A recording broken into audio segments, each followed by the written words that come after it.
In the cheerful yellow classroom of Sunshine Montessori, the children were buzzing with energy. It was almost time for circle time, a special moment when everyone came together to talk, share, and listen. Miss Amina, their kind and gentle teacher, rang the little bell. Ding, ding.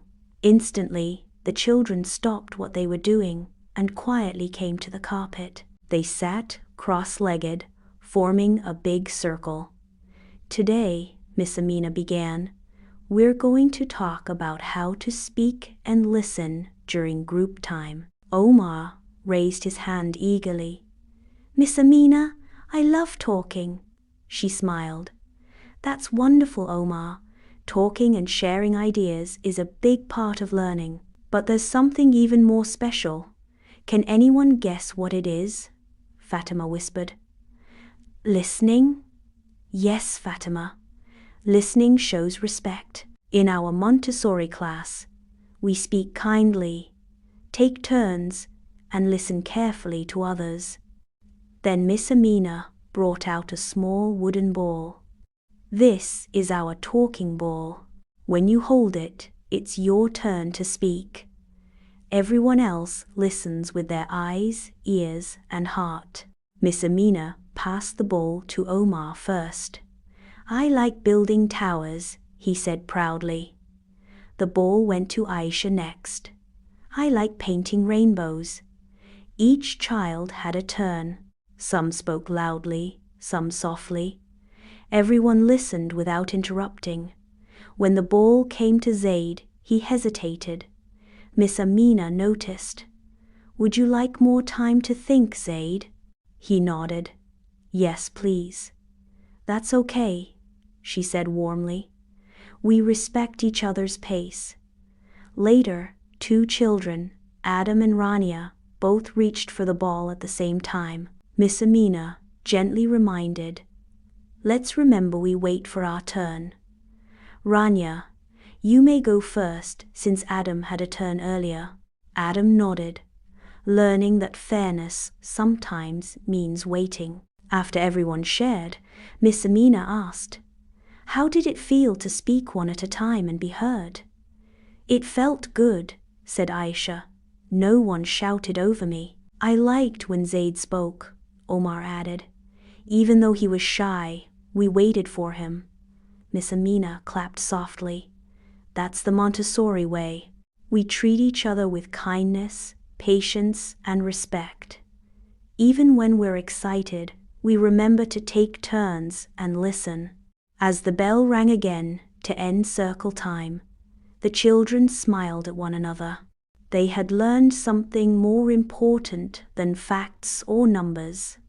They had learned how to be a kind and respectful community. That day, as the children played, worked, and learned together, their voices were calm, their ears were open, and their hearts were full. It was a bright Thursday morning, and the Montessori class was buzzing with excitement. Today was the much-awaited field trip to the botanical garden.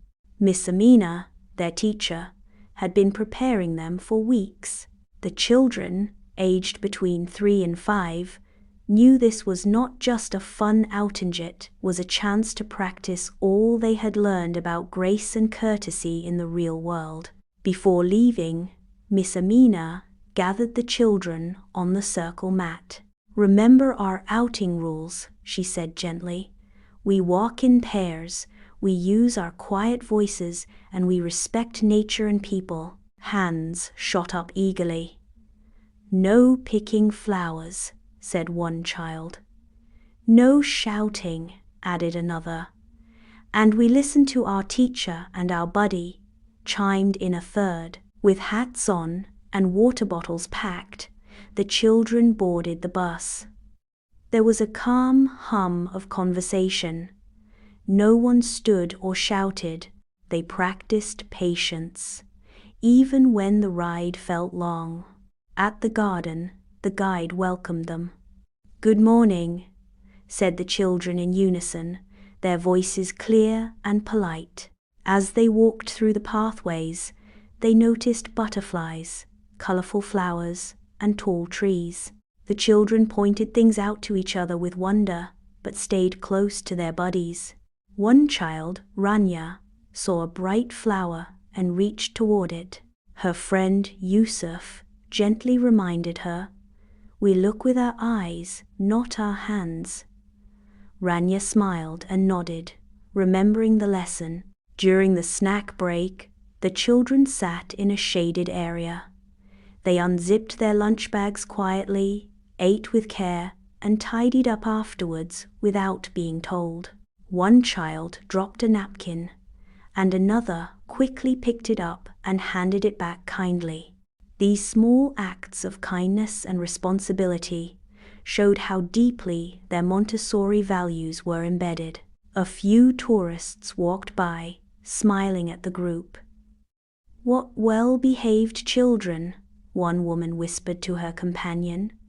Miss Amina overheard and felt a warm pride. Later, when a bee flew near some children, a few looked nervous. Instead of panicking or swatting it away, they remembered what they had been taught, to stay still and calm. The bee flew away, and the moment passed peacefully. Back at school, Miss Amina gathered the children again. "How did we do on our outing?" she asked. "We were respectful," said Layla. "We took turns," said Omar. "And we showed care for nature and each other," added Sarah. Miss Amina smiled. "You all showed beautiful behavior. That's what it means to take Montessori learning outside the classroom." The children beamed with pride. They had gone on an adventure, but more importantly, they had practiced responsibility, empathy, and self-control, the true marks of Montessori education. It was a bright and cheerful morning at Little Blossoms Montessori. The classroom buzzed with quiet excitement. Today was a special occasion. The school's annual Family Day. Parents were invited to spend the morning with their children, watch them work, and enjoy a small performance the class had prepared. Miss Layla, the teacher, had been gently guiding the children for days, not with pressure, but with reminders of what they already knew: how to welcome guests, speak kindly, and move gracefully. In true Montessori spirit, the focus wasn't on perfection, but on peaceful participation. As the clock struck 9, the children began arriving, many holding their parents' hands. The atmosphere was warm. Some children led their parents to the classroom shelves to proudly show them their favorite activity: sporing beans, matching shapes, or carefully rolling and unrolling their work mats. "Would you like to try this?" whispered Amir, holding up a spooning activity for his mother. She smiled and followed his lead. There was no rushing, no chaos. Each child moved with purpose and calm, just as they did every day. Soon it was time for the class presentation. The children formed a semicircle on the stage area they had set up earlier. Parents took their seats. The program began with a simple welcome song. The children sang softly but clearly, their faces glowing with joy. Some swayed gently to the rhythm. Others stood still with their hands by their sides, just as they had practiced. No one shouted or made silly faces. It wasn't perfect, but it was real, sweet, and respectful. Next, a few children shared short sentences about what they loved most about school. Layla stepped forward confidently and said, "I like helping my friends pack away their work." The parents clapped gently, and Miss Layla gave a soft nod of encouragement. After the presentation, the families gathered in the garden for snacks. The children helped lay out mats and plates. One child offered juice to a friend's parent, saying, "Would you like some?" Another helped a younger sibling wash their hands at the outdoor sink. Even during all the excitement, the children remembered their manners. They waited their turn, used polite words, and showed thoughtfulness without being told.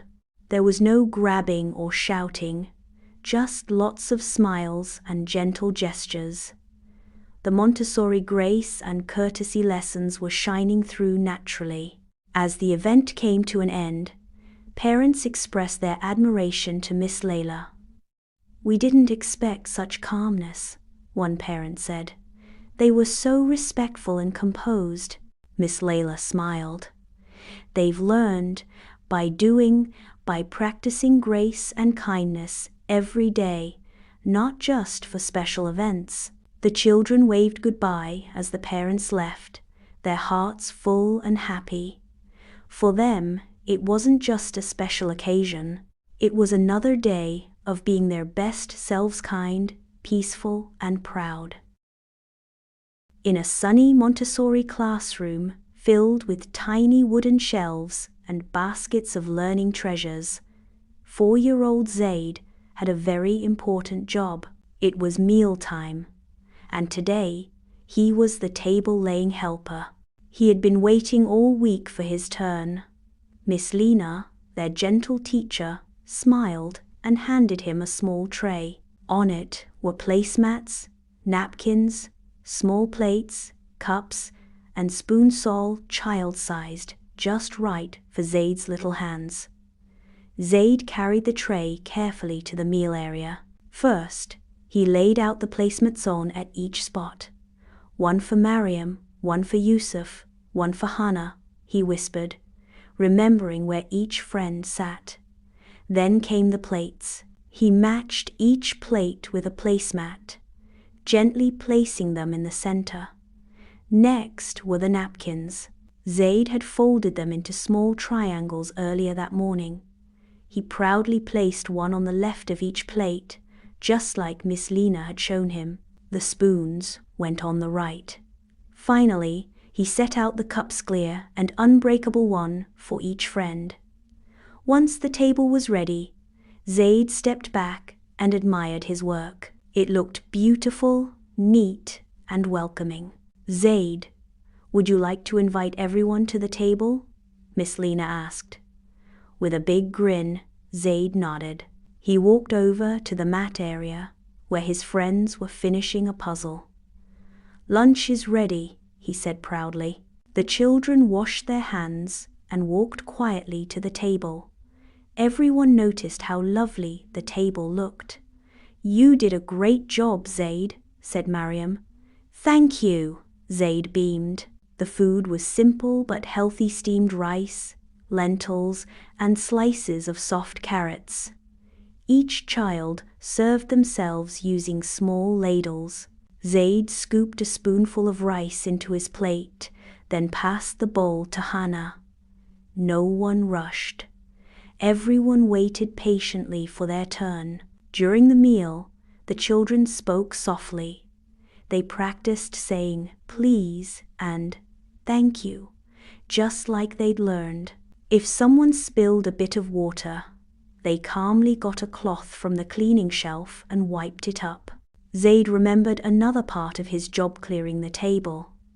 When everyone finished, he collected the cups and plates, stacking them neatly on a tray. He wiped the table with a damp cloth, making sure it was clean and dry. Miss Lena called the class together. "Zaid, thank you for helping us have a peaceful and beautiful mealtime today," she said. Zaid felt proud. He hadn't just laid the table. He had created an environment where everyone could enjoy a calm and respectful meal. In his Montessori class, he had learned that even small hands can do important work. As the children went back to their activities, Zaid whispered to himself, "I can't wait until next week. Maybe I'll be the plant waterer." In a cozy Montessori classroom filled with sunlight and the smell of fresh cut fruit, it was finally snack time. The children had been working hard all morning building pink towers, pouring water, and sweeping tiny crumbs with tiny brushes. Now it was time for a little break. Miss Nadia smiled and rang the soft bell. "Snack helpers, please come forward."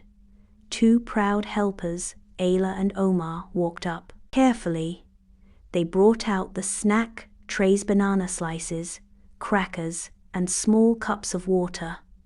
One by one, the children washed their hands and came to the table. Everyone knew the routine. Sit down, eat calmly, and wait until all your friends have finished. It was a rule in their class, not because Miss Nadia said so, but because they cared for one another. Yusuf, a lively 5-year-old, gobbled up his banana slices quickly. He was ready to get up and play with the puzzles again. But just as he stood up, he saw Miss Nadia gently raise her finger. "Remember, Yusuf," she said kindly, "we stay at the table until all our friends are done." Yusuf sighed and sat back down. He looked around. Mariam was still slowly eating her crackers, chatting softly with Zaid, who was nibbling on a banana piece. "I'm done. Can I go now?" whispered Yusuf again. Miss Nadia smiled and nodded toward the others. "Look, they're still eating. You can stay and chat with your friends while you wait." Yusuf looked at his classmate Hannah beside him. "What's your favorite fruit?" he asked. "Strawberries?" Hannah giggled, "but only with yogurt." Yusuf laughed. "I like bananas with peanut butter. My mama makes banana boats." While the children waited, they began to share little stories: what they ate at home, what their baby brother spilled yesterday, who had a wiggly tooth. The table became full of soft voices, laughter, and kind smiles. Meanwhile, Mariam finally finished her last bite and placed her napkin in the tray. "All done," she said. Now that everyone had finished, the children worked together to clear the table. They stacked their plates and cups neatly on the tray and wiped the table with small cloths. Miss Nadia gathered them on the circle mat. "You know," she said, "when you wait for your friends to finish eating, you show respect and care. You make sure no one feels rushed or left behind." Yusuf nodded. "It was kind of fun to sit and talk. I didn't even get bored." Miss Nadia smiled. "That's the spirit of our classroom. We learn together, eat together, and grow together." From that day, Yusuf no longer rushed through snack time.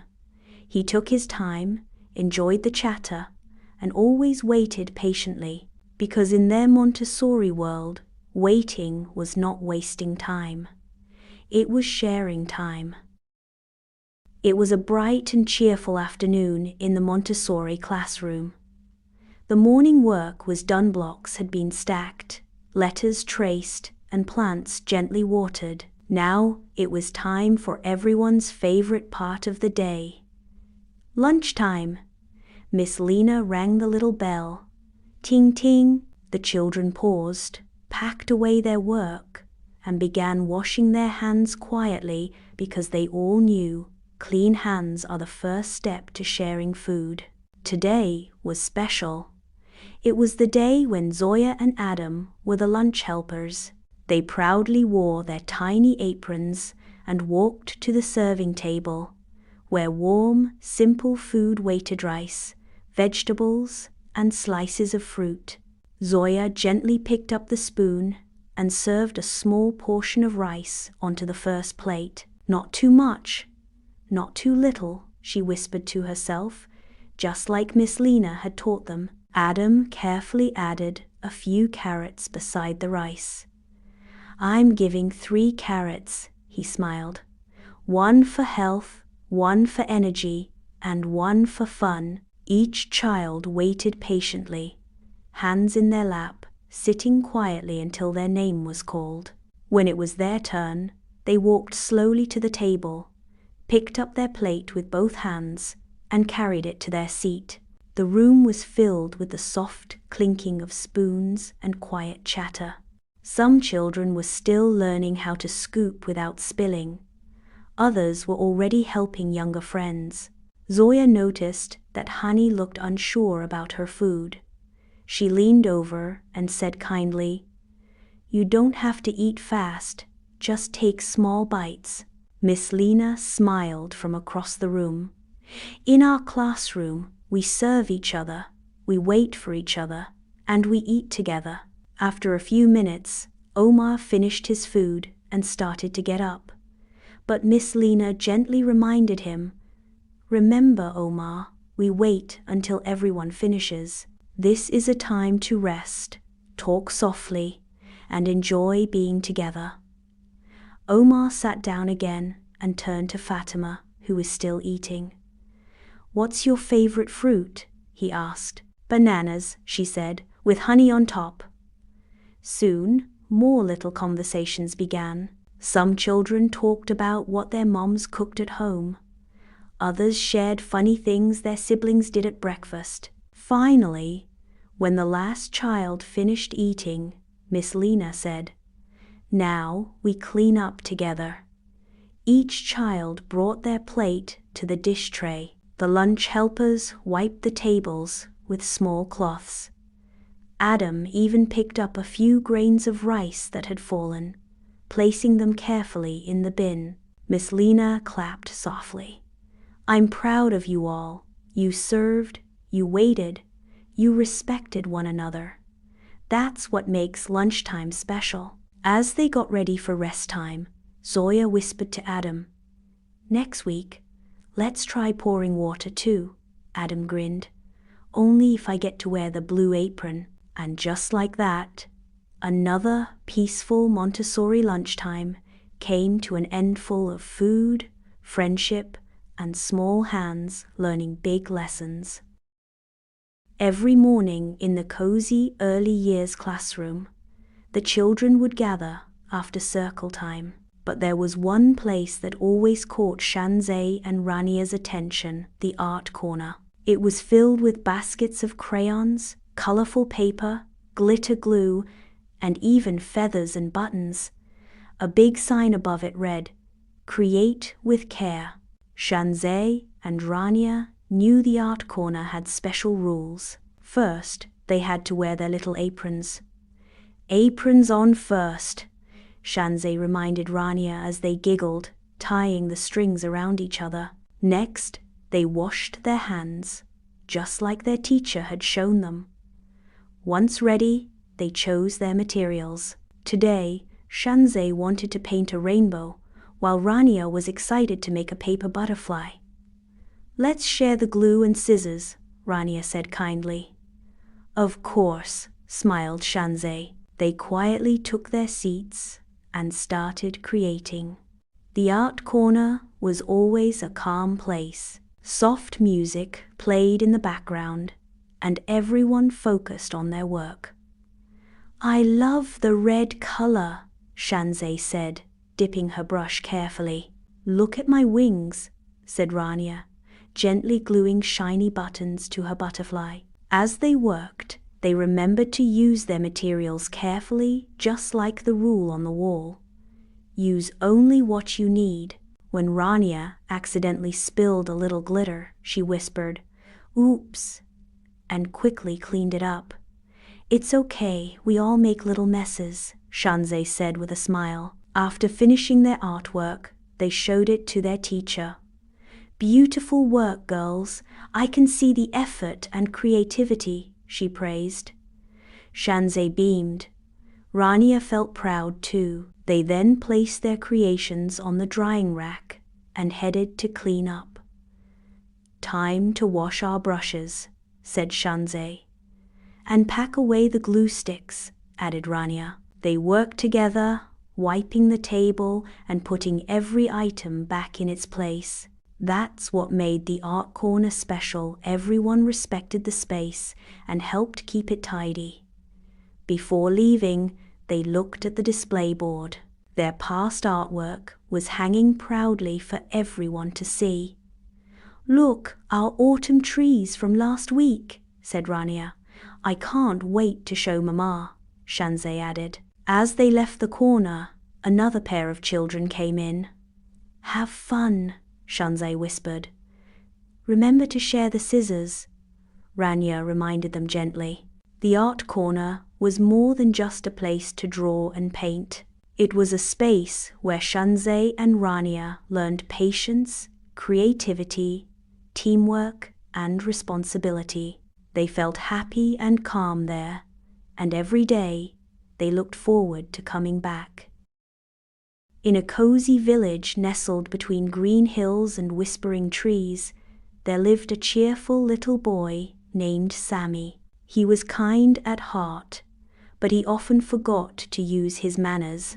He would grab his breakfast without saying thank you, snatch toys from his friends without a please, and when he made mistakes, he would just walk away without saying sorry. One sunny afternoon, Sammy was walking through the forest near his home when he stumbled upon a strange wooden box beneath a large oak tree. Curiosity lit up his eyes as he opened it.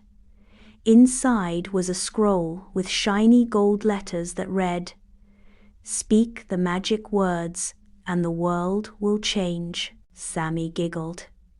Magic words, like in fairy tales? Suddenly, a tiny glowing fairy appeared. She had twinkling wings and a voice as soft as the breeze. "Yes, Sammy," she smiled. "There are 3 magic words that can open hearts, mend mistakes, and spread joy. But you haven't been using them." Sammy frowned. "What words?" The fairy whispered. "Please, thank you, and sorry." Sammy blinked. "That's it? Those aren't magic words. I hear them all the time." The fairy twirled in the air. "Ah, but you don't use them. Let me show you their power." With a flick of her wand, they were both back in Sammy's village. The fairy made herself invisible as Sammy walked around, wondering what to do. Just then, he saw his friend Ali holding a shiny red ball. Sammy really wanted to play, but instead of grabbing it, he took a deep breath and said, "Ali, can I please play with you?" Ali's face lit up. "Of course, thanks for asking so nicely." Sammy smiled. That felt good. Later, at home, his mother gave him his favorite chocolate cake. Before he dug in, he remembered the magic words. "Thank you, Mama," he beamed. His mother looked surprised and happy.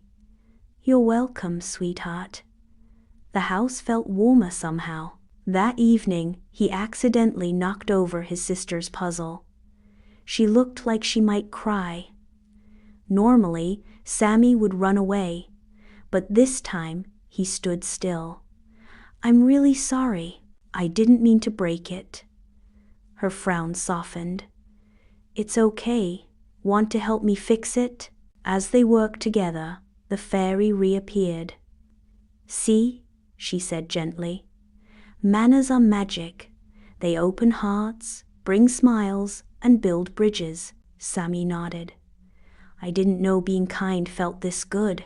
From that day on, the magic words please, thank you, and sorry became a part of Sammy's life. The village seemed brighter, laughter echoed louder, and Sammy's heart felt fuller.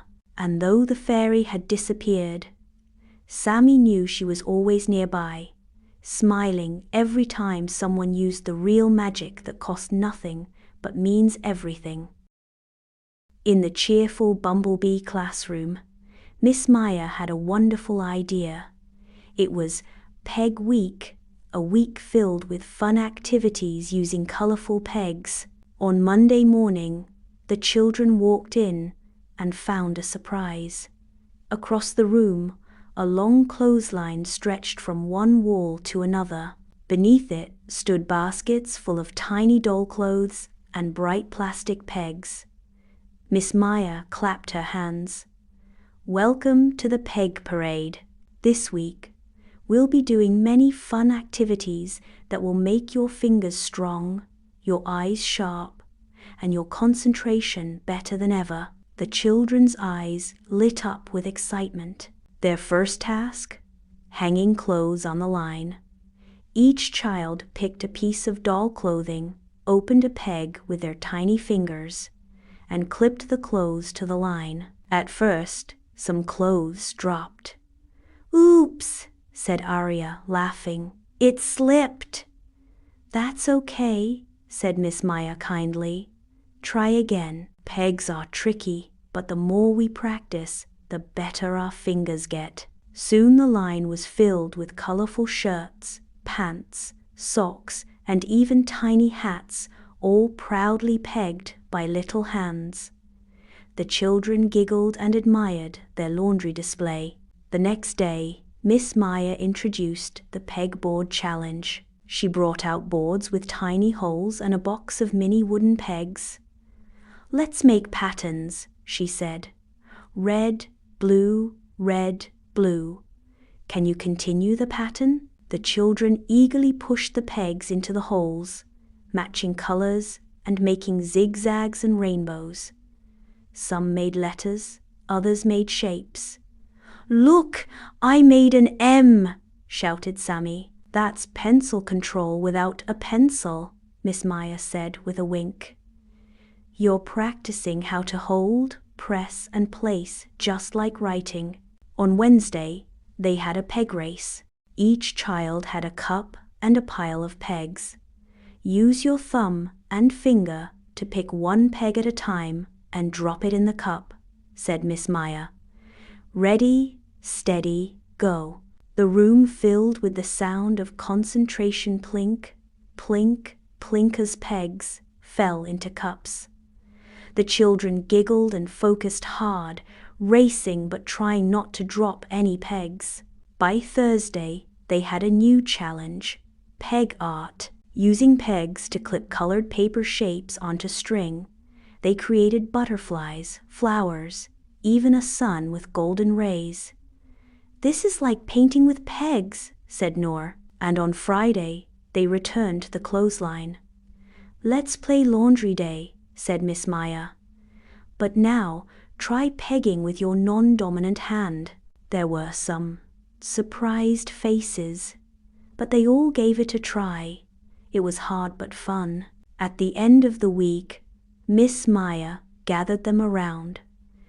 "This week, you've used pegs to play, create, and strengthen your hands. Now, writing and drawing will feel even easier." The children smiled proudly at the peg-lined walls and rainbow pegboards. It had been a week full of focus, laughter, and learning. As they packed up to go home, Arya whispered, "Pegs are more powerful than I thought." Miss Maya nodded. "And so are you." The Magic Classroom Helpers. It was a bright Monday morning at Little Oaks Kindergarten. The sun shone through the windows, and the classroom sparkled. Well, at least it did before snack time. The bell rang, and the children rushed to their snack tables like a parade of hungry ducks. Sandwiches came out, juice boxes were opened, and wrappers fluttered around like tiny butterflies. Miss Layla, the teacher, smiled and said, "Enjoy your snacks, little ones, but remember cleaning up is just as important as eating."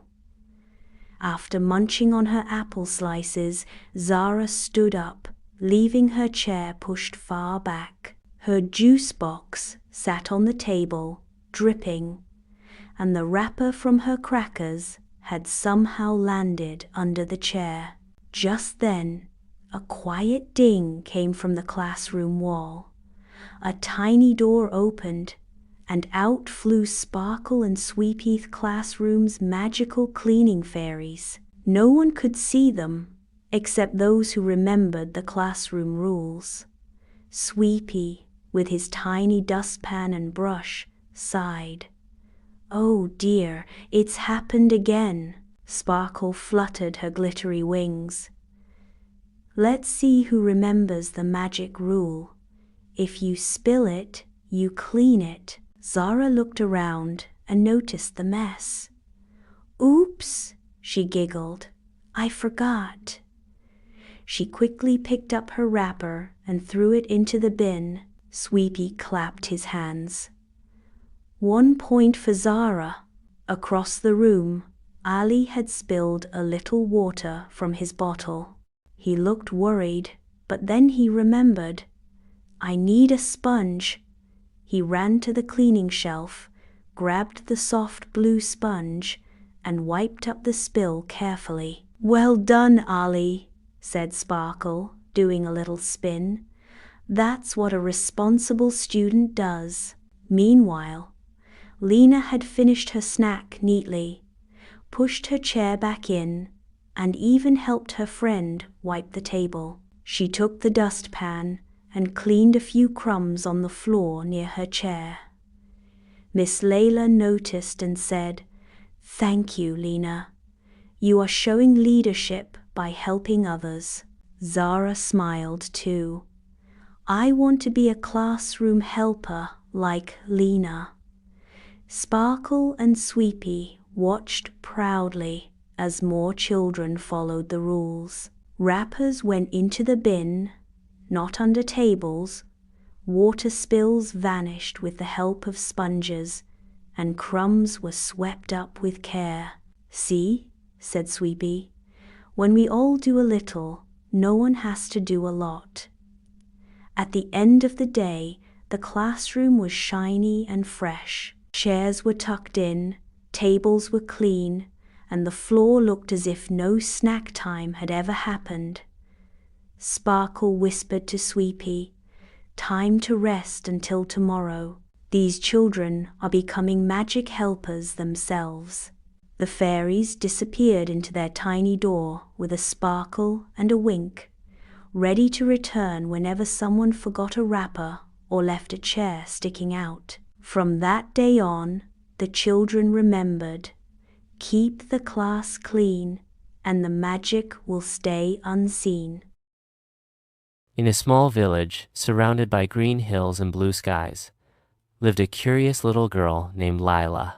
Layla loved playing outside, especially near the big mango tree behind her house. One sunny afternoon, while exploring the garden, she found a tiny seed lying quietly under a leaf.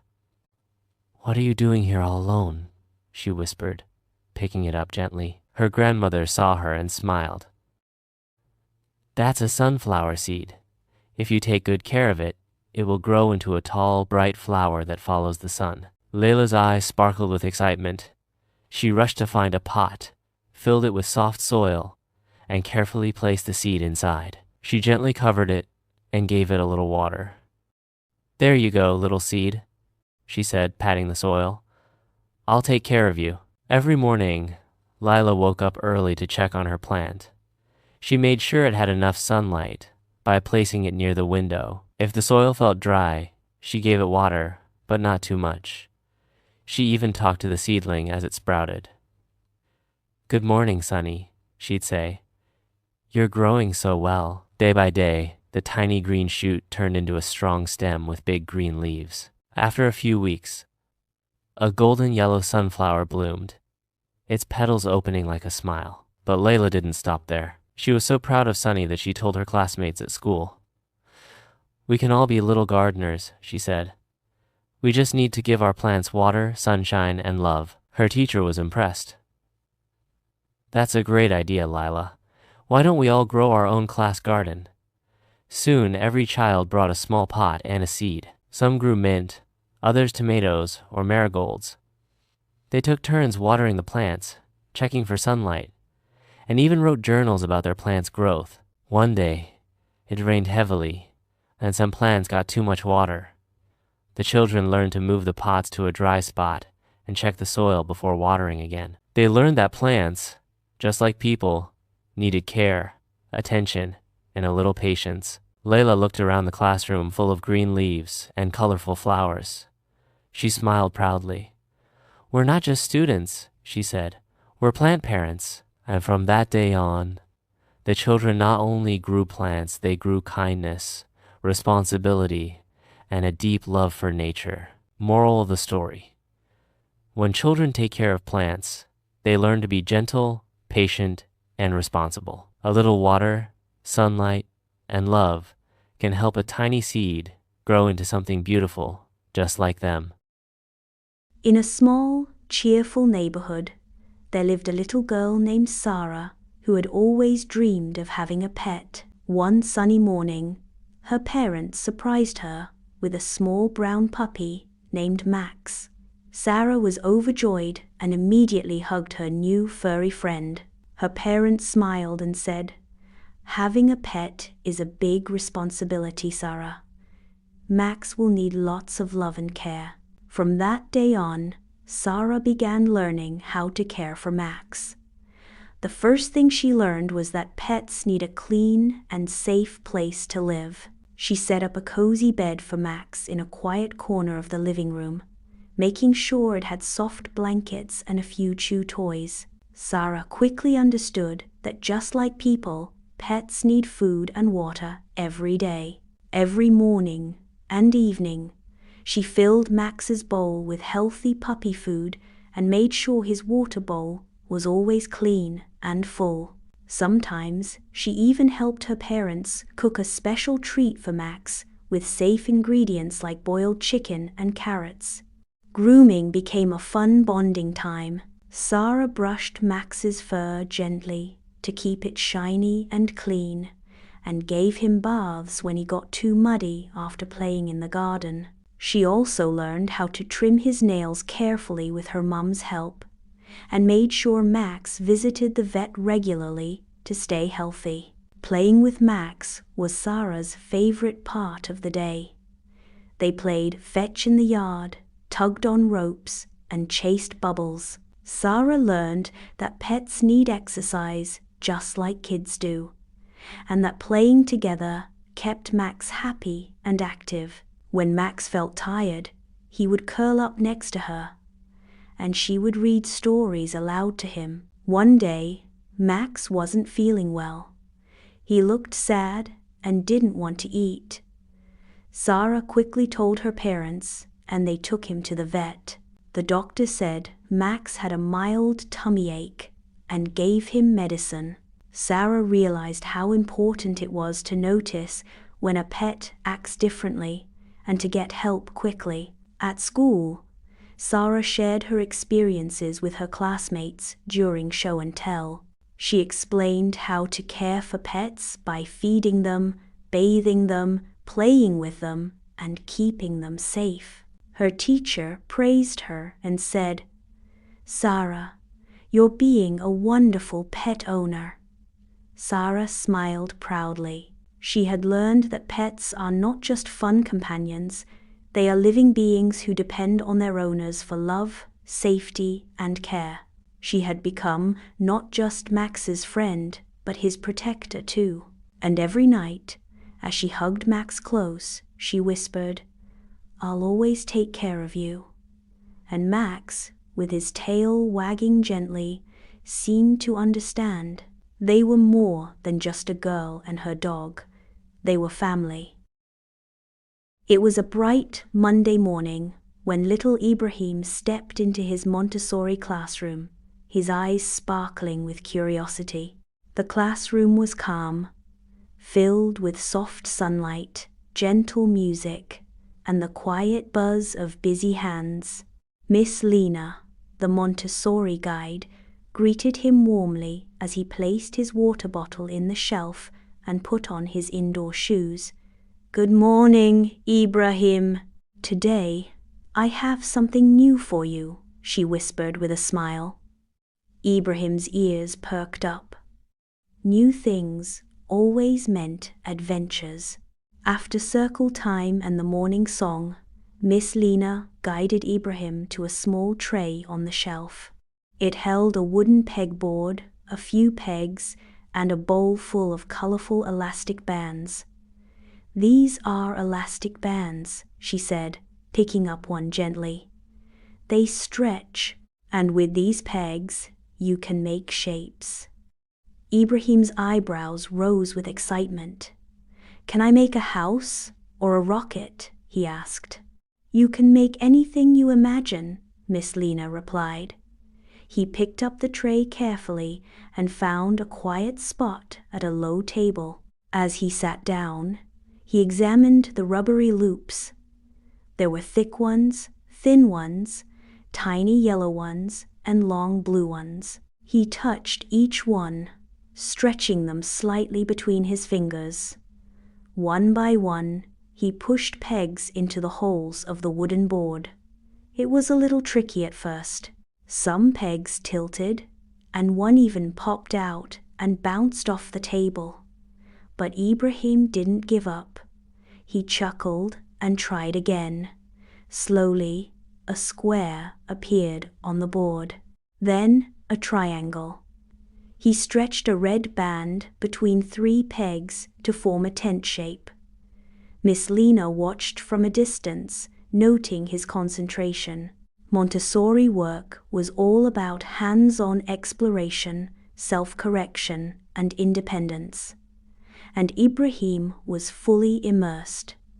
After a while, Ibrahim leaned back and stared at his creation. He had made a house with a triangle roof and a square base. Then he added a blue band to make a door. His fingers moved carefully, gently pressing the bands into place. Each stretch and pull gave him more control over his fine motor skills. Just then, his friend Hannah passed by and peeked over his shoulder. "Wow, that looks fun." Ibrahim nodded proudly. "I made a house. Want to try?" Miss Lena overheard and came closer. "Would you like to do it together, Ibrahim?" He hesitated for a moment. He really liked working alone, but he also liked Hannah. "Okay," he said, sliding the tray between them.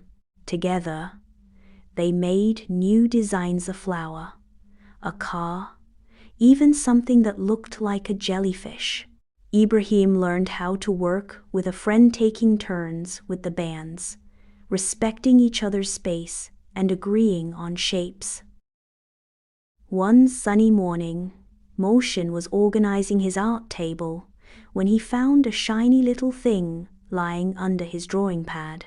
"What's this?" he wondered, picking up a tiny silver paper clip. He had never used one before. Curious, Mohsin tried to clip 2 papers together. Click! They stayed stuck. "Whoa, it's like magic," he shouted. He rushed to his mom. "Look, this tiny thing holds papers like glue, but I can take them apart too." His mom smiled. "That's a paper clip, Mohsin. It helps keep your drawings or homework papers together without making a mess." Mohsin's eyes sparkled. He ran back and began sorting all his coloring, sheets, animals, cars, and rainbows, each with their own clip. Later that day, he made little books by clipping pages and even helped his sister organize her flashcards. Before bedtime, Mohsin whispered to the paperclip on his desk, "You may be small, but you're a superhero." And from that day on, the paperclip became Mohsin's favorite desk helper. Malaika and Fatima are 2 sisters who loved surprises. One sunny afternoon, while walking home from school, they spotted a beautiful mug in the shop window. It had "Best Mom Ever" written on it in golden letters. Fatima gasped, "Malaika, let's buy this for Mama." Malaika smiled. "Yes, she'll love it. Let's use our pocket money." The sisters pooled their savings, bought the mug, and hurried home, excited to pack it before Mama returned from work. "We need wrapping paper," Fatima shouted, rummaging through the drawer. "And cello tape," added Malaika. "Remember how we used it in art class last week?" Their teacher, Miss Sarah, had shown them how to tear off just the right amount of cello tape. "Stick one end to the table first so it doesn't twist," she'd said, helping Fatima when the tape had stuck to her nose by accident. The whole class had laughed, and Fatima had too. Now at home, they found an old roll of golden wrapping paper and a half-used roll of cello tape. They carefully placed the mug in the middle of the paper. "I'll fold the corners, you tape," Malika instructed like a pro. Fatima peeled the tape gently, remembering to press the cutter with her thumb and pull. Snap! The tape tore perfectly. "Good job," said Malika. "No more tape on your nose this time," Fatima giggled, sticking a piece where the flap met. Together, they folded, held, and taped every corner. Sometimes, the tape curled up or got stuck to their fingers, and they had to start over. But they didn't give up. At last, the mug was wrapped beautifully, with a shiny ribbon tied on top. Just then, Mama walked in. "What's going on here?" she asked, raising an eyebrow at the messy floor full of paper scraps and tape bits. "Surprise!" the girls shouted, holding out the gift. Mama opened the package slowly, her eyes lighting up at the mug. "This is so thoughtful, my girls. And such neat wrapping. Did you do it all by yourselves?" "We learned in school," Malika said proudly. "Miss Sarah taught us all about cello tape," Fatima added. "And this time, no tape on my nose." They all laughed, and Mama gave them a warm, tight hug. It was the perfect, sticky surprise. A sunny classroom, filled with tiny tables and baskets of beautiful things. There was a little boy named Sammy. Sammy loved to work with his hands. He liked pouring, folding, cutting, and most of all, creating books with his drawings. One morning, Miss Alia brought a new item to the Practical Life shelf. It was shiny, silver, and had a soft rubber top. "This," said Miss Alia with a warm smile, "is a stapler. It's a special tool we use when we want to fasten papers together neatly." Sammy's eyes sparkled. He had seen his big brother use one at home, but had never used one himself. "Would you like to learn how to use it, Sammy?" Miss Alia asked. Sammy nodded excitedly. Miss Alia invited him to the demonstration table. She showed him a small tray. On the tray was the stapler, some scrap paper, and a little box of staples.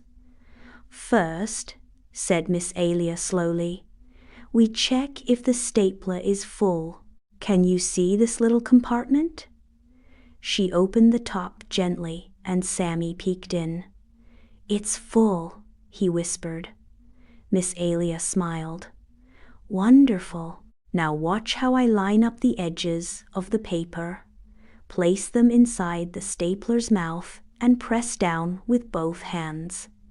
Click! A neat silver staple held the two papers together like magic. "Would you like to try?" she asked. Sammy washed his hands, rolled up his sleeves, and gently picked up the stapler. He placed two papers inside, just like Miss Alia had shown him. He pressed click and smiled. He had done it. "Staplers are helpful," Miss Alia said, "but we must use them safely. What do you think some of our rules should be?" Sammy thought. Only staple paper and never point it at people?" "Exactly," said Miss Alia. "We also carry it with two hands and always return it to its tray." Sammy practiced a few more times. He even made a little book with his drawings and stapled the sides. Later that week, Sammy saw his friend Aisha trying to glue pages together. The glue was messy and the papers slipped. "I can show you how to use the stapler," Sammy offered kindly. "Okay," Aisha said. He brought the tray, set it on the table, and gave a gentle presentation, just like Miss Alia had shown him. Aisha clapped. "You're a great teacher." From then on, Sammy was known as the stapler helper in class. He felt proud, not just because he had learned to use a new tool, but because he could help his friends too. It was a quiet morning in the Montessori classroom. The sun peeked through the windows, and soft music played in the background. The shelves were full of beautiful work, waiting to be chosen. Omar walked slowly to the shelf. He spotted a small tray with a hand sharpener, a pencil, and a tiny jar to catch the shavings. A picture card on the tray showed a pencil being sharpened. Omar smiled. "I'll choose this work," he whispered to himself. He carried the tray carefully to his table. He sat down, feet flat on the floor, back straight, just like his teacher had shown him. First, Omar picked up the pencil. He held it with one hand and gently turned it in the sharpener with the other. Turn, turn, turn. The pencil became sharp and ready. He peeked into the jar. It was catching all the tiny curls of wood. "That's where the shavings go," Omar thought. "Not on the table, not on the floor."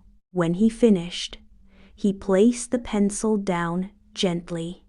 He closed the sharpener, picked up the jar, and walked to the trash bin.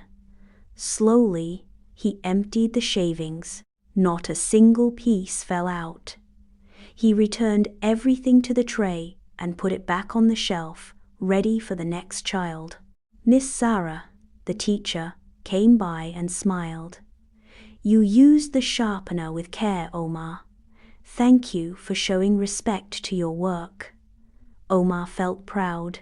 His pencil was ready, and so was he. Now it was time to write. The sun was shining brightly as Hamdan walked into his Montessori classroom. He hung his little backpack on the hook, placed his water bottle neatly on the shelf, and gave a big smile to his teacher, Miss Amna. "Good morning, Hamdan," she said warmly. Hamdan quietly walked to the rug shelf, chose a small beige rug, and rolled it out carefully on the floor. He remembered the rules. Always walk around someone's work, and always respect the rug. It was his workspace, his special place to learn. Hamdan thought for a moment. What would he choose today? He walked slowly around the classroom, looking at the shelves. His eyes sparkled when he saw the practical life area. He picked up the pouring activity, 2 small glass pitchers, and a tray. He carried the tray with both hands, moving carefully so nothing would spill. He sat down next to his rug, placed the tray gently, and began his work. Hamdan loved the sound of water as it gently poured from one pitcher to another. He repeated the activity 3 times, getting better and better each time. When he felt satisfied, Hamdan knew it was time to complete the cycle of activity. Choose, work, clean up, and return the material. He dried the pitchers with a small cloth, made sure the tray was clean, and carried it back to its exact place on the shelf. Next, Hamdan decided to do some math work. He chose the number rods. He placed them on his rug, one by one, lining them up from the shortest to the longest. Miss Amna noticed how focused he was and came over quietly. "Would you like a new challenge, Hamdan?"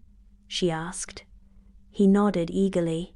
Miss Amna showed him how to count each rod carefully, touching each section as he said the numbers aloud. Hamdan's face lit up with excitement. He practiced again and again until he could do it all by himself. Later, it was time to tidy up. Hamdan rolled up his rug, put it back neatly on the shelf, and joined his friends for a group circle. They sang songs, listened to a story, and shared what they had worked on that morning. As Hamdan sat cross-legged, hands in his lap, he felt proud. He had chosen his work, concentrated, completed his tasks, and cleaned up just like a true Montessori student. When it was time to go home, Hamdan waved goodbye to his friends and teachers. He was already thinking about the exciting activities he would choose tomorrow. Sammy was a cheerful little boy who loved going to school. He loved painting pictures, building tall towers with blocks, and running around in the playground with his friends. One cold morning, Sammy woke up feeling a little funny. His throat was scratchy, and his nose was stuffy. "Maybe I'm just a little tired," he thought, rubbing his eyes.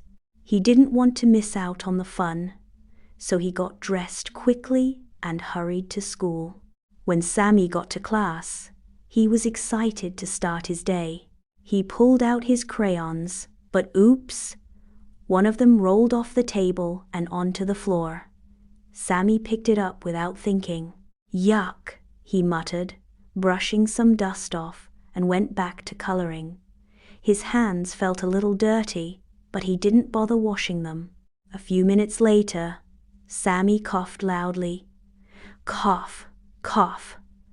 He quickly covered his mouth with his hand, but he still didn't wash it afterward. His nose started dripping too, so he wiped it with the same hand. "I'll wash later," Sammy thought.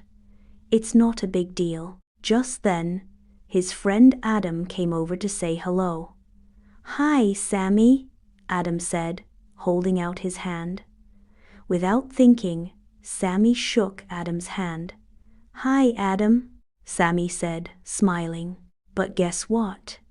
The germs on Sammy's hand had just traveled onto Adam's hand. Later, Adam touched the building blocks. Then Sarah picked up the same blocks. Then Ali used them too. Little by little, the germs were spreading to everyone in the class. By lunchtime, more children were coughing and sneezing. "Ah, choo," went Adam. "Cough, cough," went Sarah. The teacher, Miss Layla, noticed what was happening. She gathered everyone onto the carpet and said kindly, "Boys and girls, I think we need to have a little talk about germs." Sammy looked down at his shoes, feeling a little guilty. Miss Layla explained, "Germs are tiny, so tiny we can't see them. But they love to travel. They move from our hands to toys, to friends, and even into our noses and mouths. That's how we get sick." The children listened carefully. "So what can we do to stop the germs from traveling?" Miss Layla asked. Sarah raised her hand. "Wash our hands," she said proudly. "That's right," said Miss Layla. "And what else?" Adam thought for a moment. "Use a tissue when we sneeze." "Exactly," smiled Miss Layla. "And if you don't have a tissue, remember to cough or sneeze into your elbow, not into your hands." Sammy raised his hand slowly. "I'm sorry, Miss Layla," he said. "I think I forgot to wash my hands after touching the floor and after coughing." Miss Layla smiled warmly at him. "Thank you for being honest, Sammy. That's very brave. Now you know, and you can help keep everyone healthy." Sammy felt proud. He got up, went to the sink, and washed his hands really well, scrubbing with soap between his fingers, under his nails, and even the back of his hands. From that day on, Sammy became a germ stopper hero. Whenever he coughed or sneezed, he used a tissue or his elbow. He washed his hands many times. Zara and the sparkling smile. Zara was a cheerful little girl with a bright smile. She loved eating juicy apples, cheesy sandwiches, and sweet treats like cupcakes. But there was one thing she didn't like, much brushing her teeth. One sunny morning, Zara ate a big breakfast toast with honey, scrambled eggs, and a banana. Then she rushed off to play without brushing her teeth. Later that day, Zara felt something strange. "Ouch," she said, touching her cheek. Her tooth was hurting. Her mother looked at her and said gently, "Zara, I think Miss Cavity might be visiting your mouth because you forgot to brush." "Mr. Cavity?" asked Zara, her eyes wide. "Yes," her mother nodded. "He loves to hide in leftover food and sugar. But brushing your teeth is like using a superhero toothbrush sword. It chases Mr. Cavity away."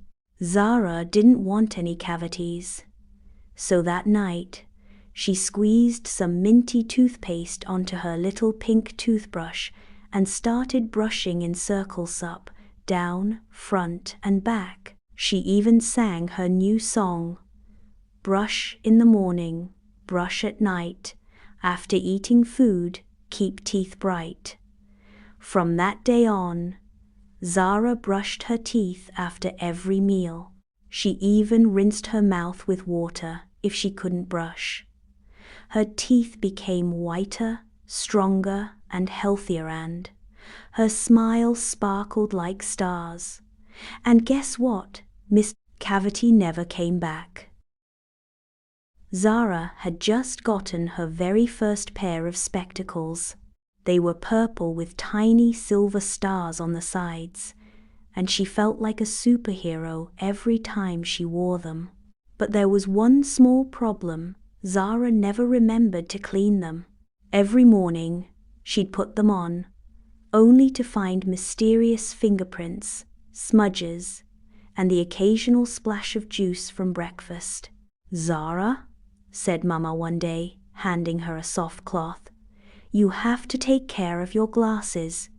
They help you see the world clearly." Zara looked through the lenses and gasped, "I didn't know trees had so many leaves."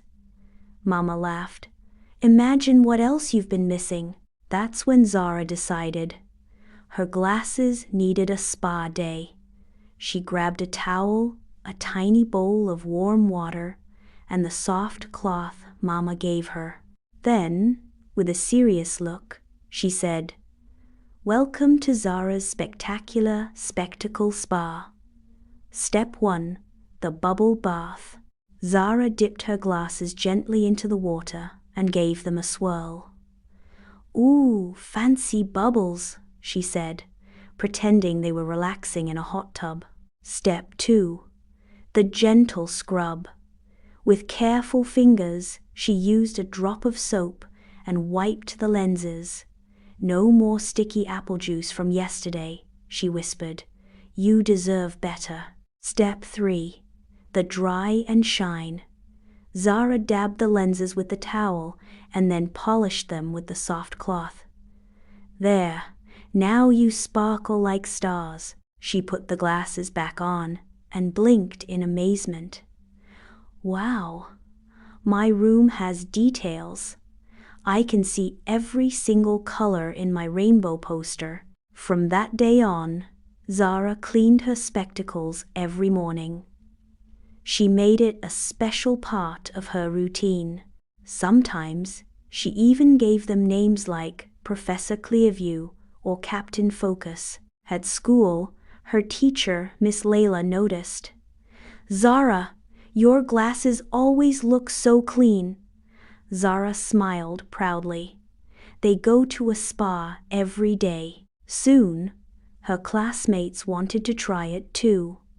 Zara brought tiny cloths to share and taught them her spectacular spectacle spa steps. Even her friend Sam, who used to wipe his glasses on his shirt, joined the fun. One afternoon, Zara set up a mini glasses cleaning station in the classroom. There were little labels: bubble bath, gentle scrub, and shiny finish. Miss Layla said, "You've turned cleaning into something fun and helpful. That's true leadership, Zara." Zara beamed. She wasn't just seeing clearly, she was helping others see clearly too. And from then on, whether at home or at school, Zara made sure every pair of spectacles had a spectacular day. In a bright, quiet classroom, where children worked with beads, puzzles, and little trays of pouring water. There was a girl named Sarah and a boy named Adam. Sarah loved the reading corner. She had placed her name card on the soft mat and was about to sit when Adam rushed over and sat down first. "That's my spot," Sarah said softly. "I didn't see your name," Adam replied, not looking up. Sarah felt hurt.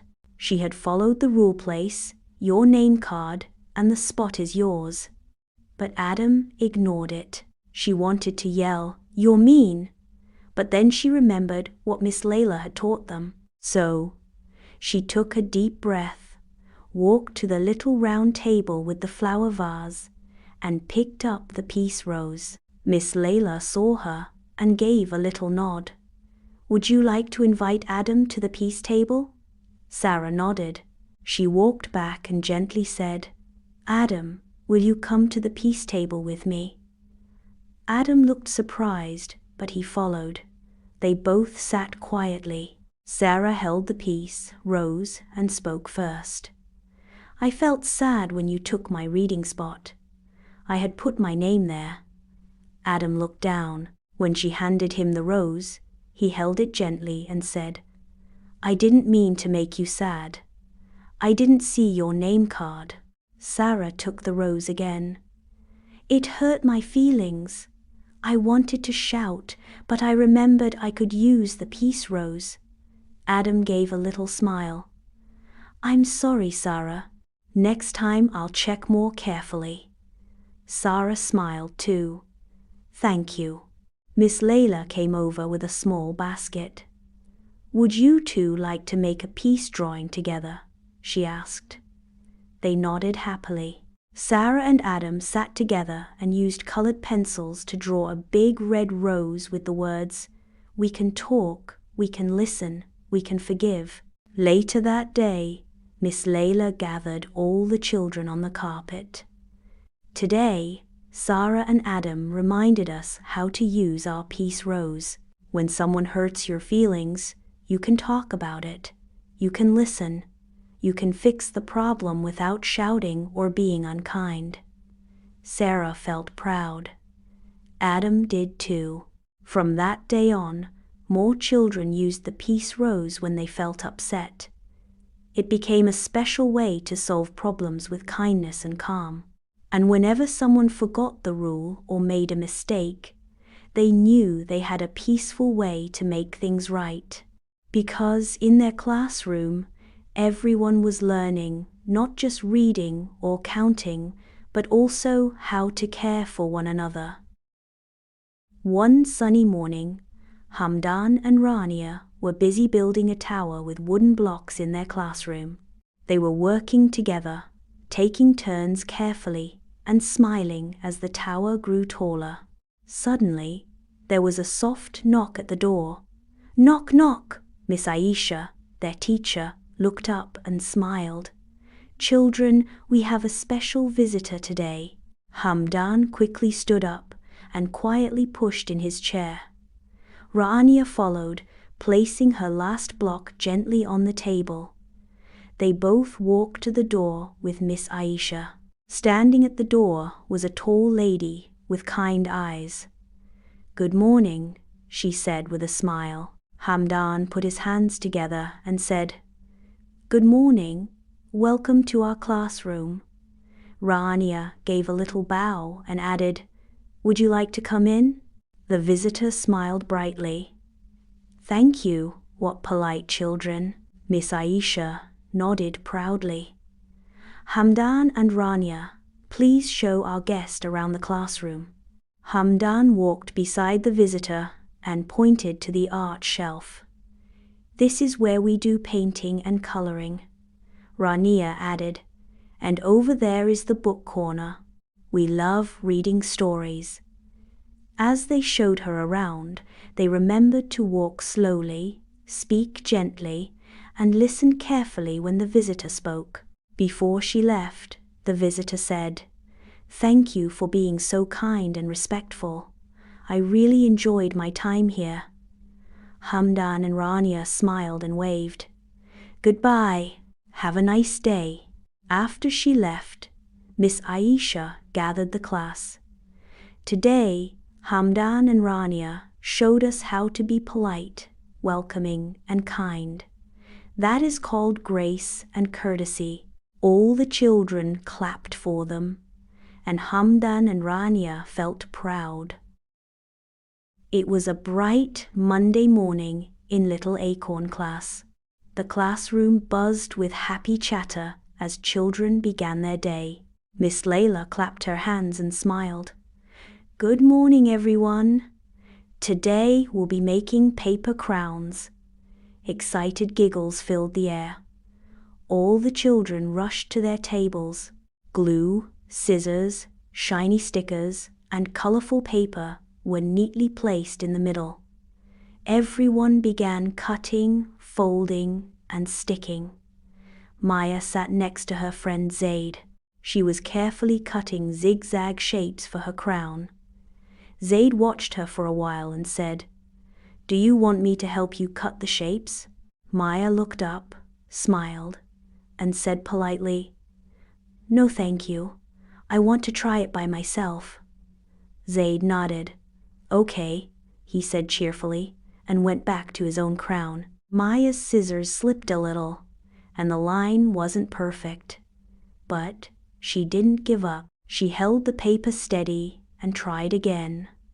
Snip, snip, snip went the scissors, and soon Maya had finished her crown all on her own.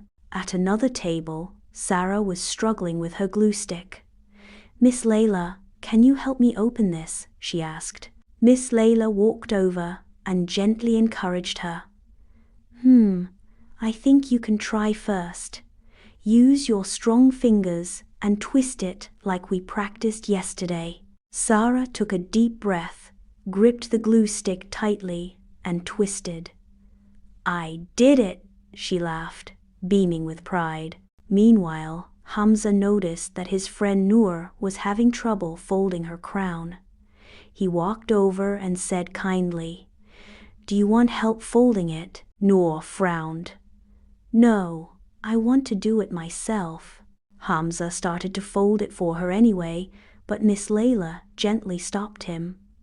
Hamza, it's lovely that you want to help, but Noor said no. Let's give her space to try. Hamza nodded and said, Okay, Noor, let me know if you need me. Noor smiled.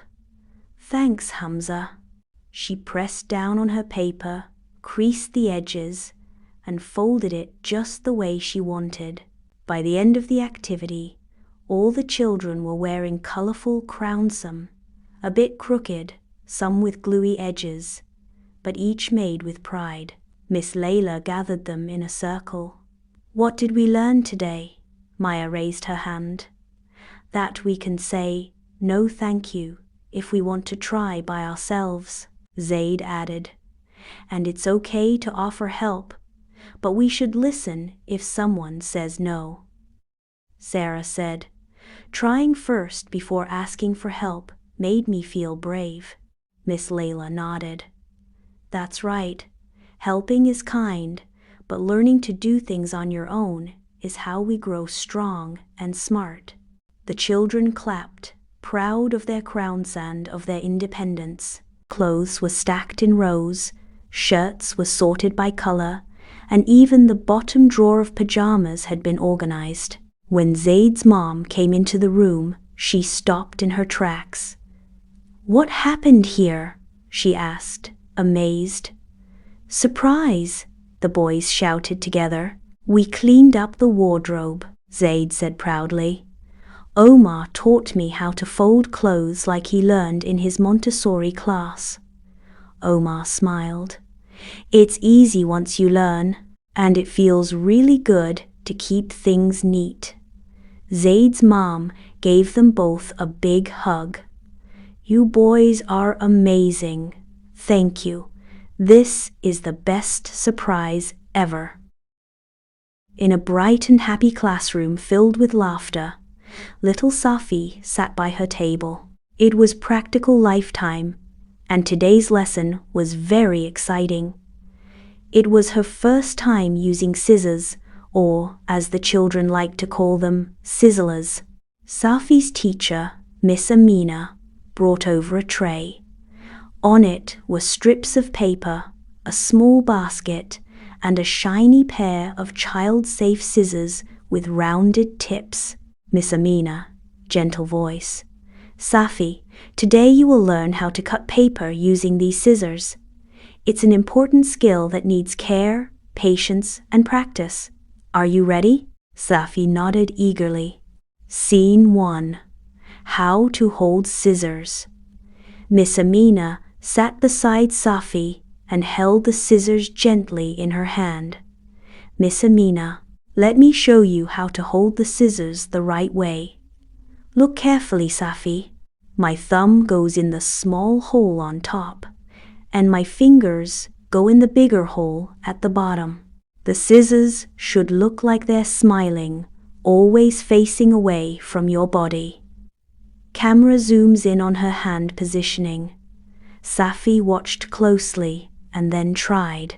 At first, her fingers felt a little wobbly, but Miss Amina encouraged her. Miss Amina, it's okay if it feels strange at first. Your hand is learning something new. Safi grinned and gave it another try. This time, her grip was just right. Scene 2.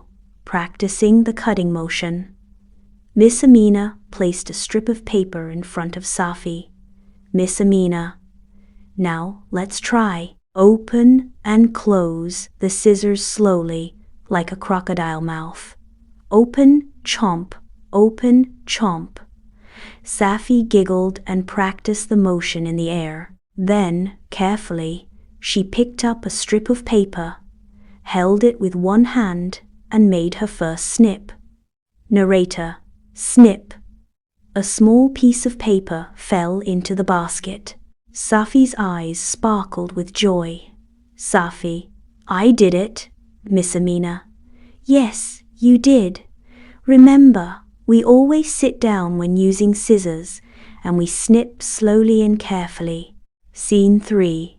Helping a friend. At the next table, Safi's friend Omar looked confused. He was holding the scissors upside down and trying to cut, but the paper kept slipping. Safi walked over. Safi, kindly, Omar, can I show you how to hold the sizzler? Omar nodded. Safi demonstrated, just like Miss Amina had shown her. Safi, thumb in the small hole, fingers in the big one, and the smiley face points away from you. Omar adjusted his grip and tried again. Snip, a perfect cut. Omar, thank you, Safi. Narrator, Safi felt proud. Not only had she learned something new, but she had also helped a friend.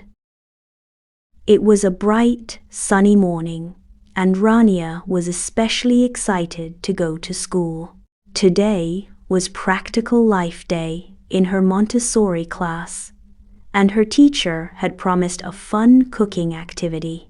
Rania loved helping in the kitchen, and now she would get to learn real skills just like grown-ups. When she entered the classroom, she saw a table set up with bowls, chopping boards, a child-safe knife, spoons, fruit, and even a little measuring jug. A colorful apron hung on the back of her chair. She smiled wide and ran to take her seat. Before we start, let's remember our hygiene rules, said Miss Layla, their kind and patient teacher. We wash our hands, tie our hair back, and make sure our area is clean. Rania washed her hands thoroughly with soap, dried them with a towel, and put on her little apron. She gently tied her hair in a ponytail and looked at her clean workspace with pride. Today, we're going to make fruit salad with fresh juice, Miss Layla announced. Rania was given bananas, strawberries, apples, and a small orange. She carefully peeled the banana, sliced it into small circles, then moved on to the strawberries. She used the child-sized knife, remembering Miss Layla's words, "Hold the fruit with your fingers curled like a bear paw." She worked slowly and mindfully, placing each fruit piece into a large mixing bowl. When she was done, Miss Layla handed her a small cup of fresh orange juice and a measuring jug. "Now, we'll measure just half a cup of juice to pour over our fruit," she explained. Rania held the jug carefully and poured until the juice reached the halfway mark. She smiled. She had done it perfectly. She gently poured the juice over the fruit pieces and then used a spoon to mix everything together. The sweet scent of fruit and citrus filled the air. Rania loved the colors reds, yellows, and oranges all swirled together. Once her salad was ready, she wiped her area clean, washed her hands again, and waited patiently to show her teacher. "Well done, Rania," said Miss Layla. "You were safe, clean, and careful. That's what a good cook does." Later that evening at home, Rania told her mother, "Mama, can I make something for you? I learned how to cook fruit salad today." Her mom looked surprised, but nodded. "Okay, sweetheart, show me what you've learned." Rania washed her hands, tied on her apron, and gathered fruits and juice just like at school. She peeled, sliced, measured, and mixed all with the same focus and care. When she finally served the colorful bowl of fruit salad, her mom took a bite and smiled. "This is delicious, and you did everything so neatly," she said, clearly impressed. Rania's eyes sparkled. She felt proud and happy. Learning how to cook safely and cleanly at school had helped her do something wonderful at home, too. And that night, Rania dreamed of being a chef with her apron, her fruit salad, and a big heart full of joy. It was a bright, sunny morning, and Rania was especially excited to go to school. Today was Practical Life Day in her Montessori class, and her teacher had promised a fun cooking activity. Rania loved helping in the kitchen, and now she would get to learn real skills just like grown-ups. When she entered the classroom, she saw a table set up with bowls, chopping boards, a child-safe knife, spoons, fruit, and even a little measuring jug. A colorful apron hung on the back of her chair. She smiled wide and ran to take her seat. "Before we start, let's remember our hygiene rules," said Miss Layla, their kind and patient teacher. "We wash our hands, tie our hair back, and make sure our area is clean." Rania washed her hands thoroughly with soap, dried them with a towel, and put on her little apron. She gently tied her hair in a ponytail and looked at her clean workspace with pride. "Today, we're going to make fruit salad with fresh juice," Miss Layla announced. Rania was given bananas, strawberries, apples, and a small orange. She carefully peeled the banana, sliced it into small circles, then moved on to the strawberries. She used the child-sized knife, remembering Miss Layla's words, "Hold the fruit with your fingers curled like a bear paw." She worked slowly and mindfully, placing each fruit piece into a large mixing bowl. When she was done, Miss Layla handed her a small cup of fresh orange juice and a measuring jug. "Now, we'll measure just half a cup of juice to pour over our fruit," she explained. Rania held the jug carefully and poured until the juice reached the halfway mark. She smiled. She had done it perfectly. She gently poured the juice over the fruit pieces and then used a spoon to mix everything together. The sweet scent of fruit and citrus filled the air. Rania loved the colors reds, yellows, and oranges all swirled together. Once her salad was ready, she wiped her area clean, washed her hands again, and waited patiently to show her teacher. "Well done, Rania," said Miss Layla. "You were safe, clean, and careful. That's what a good cook does." Later that evening at home, Rania told her mother, "Mama, can I make something for you? I learned how to cook fruit salad today." Her mom looked surprised, but nodded. "Okay, sweetheart, show me what you've learned." Rania washed her hands, tied on her apron, and gathered fruits and juice just like at school. She peeled, sliced, measured, and mixed all with the same focus and care. When she finally served the colorful bowl of fruit salad, her mom took a bite and smiled. "This is delicious, and you did everything so neatly," she said, clearly impressed. Rania's eyes sparkled. She felt proud and happy. Learning how to cook safely and cleanly at school had helped her do something wonderful at home too. And that night, Rania dreamed of being a chef with her apron, her fruit salad, and a big heart full of joy. Hamdan was a happy little boy who loved going to school. He was full of energy, and his mind was always busy thinking about something fun like dinosaurs, robots, or how fast he could run. But there was one thing Hamdan had trouble with at school: walking in a line. Every time the class lined up to go to the playground, music room, or library, Hamdan would start off fine, but then, whoosh, he'd spot a butterfly, or wave at a friend, or pretend to be a superhero zooming through the hallway. "Back in line, Hamdan," the teacher would say gently. His classmates tried their best to walk straight and quiet, like little trains. But Hamdan kept wobbling out of line like a zigzag. One day, Miss Lena, their kind and clever teacher, said, "Class, I have a fun idea. We're going to practice walking in a line with a challenge." Everyone's eyes lit up. Miss Lena brought out plastic cups filled with water. "Today, each of you will carry a cup of water while walking in a line. The goal is to keep your water from spilling." Hamdan's eyes grew wide. "No running, no spilling. Okay, I can do this," he whispered to himself. Slowly, carefully, the class began walking. Step, step, step. Hamdan looked at his cup. The water wobbled a little, but he held it steady. He didn't look around.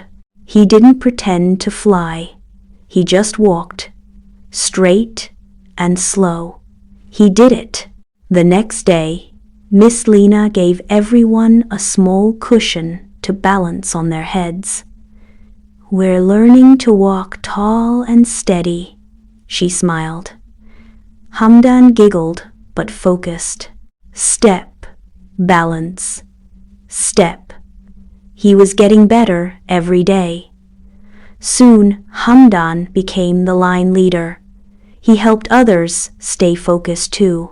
"Eyes forward, hands to yourself," he'd say softly.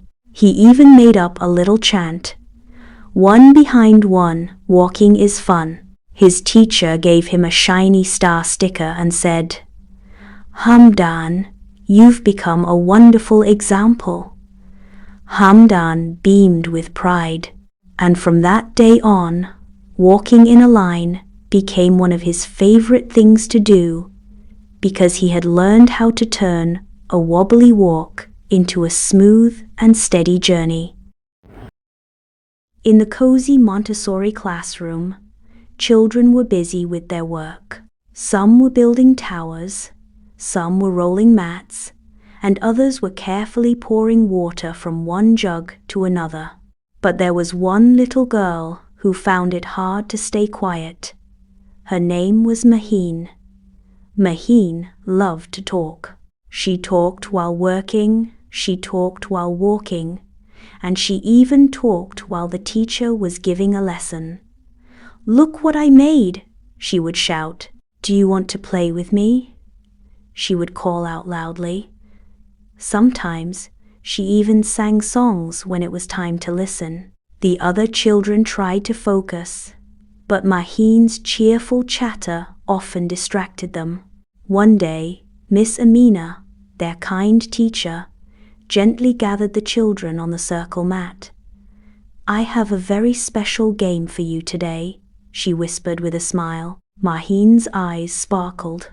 "A game?" "Yes," Miss Amina whispered again, placing her finger on her lips.